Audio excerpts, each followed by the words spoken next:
तर नमस्कार भावांनो, तुमचं स्वागत आहे आपल्या फर्स्ट मिनी ब्लॉगमध्ये. तर आपल्याला जायचं होतं शूटवरती. शिवाबाईंना घेऊन निघालो शूटवरती जायला. तर तुम्ही इकडे कधी फिरायला आले असेल तर तुम्हाला हे लोकेशन माहीतच असेल, कमेंट करून नक्की सांगा.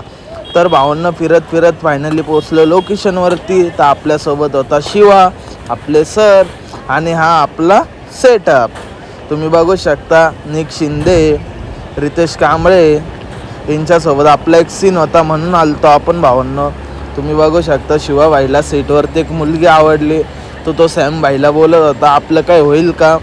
तर भावांनो मला एकच कळत नाही यांना कुठं नेवा का नाही. तर भावांनो फायनली आपला सीन चालू झाला. तुम्ही बघू शकता आपण आपला सीन पूर्ण करत होतो. रितेश कांबळेसोबत आपला सीन होता, शिवाबाईचा निकसोबत सीन होता. तर भावांना सॉन्ग आलेलं आहे, तुम्ही जाऊन बघा. तर भावांनो ब्लॉग आवडला असेल तर लाईक कमेंट नक्की करा. भेटू पुढच्या ब्लॉगमध्ये. Bye bye.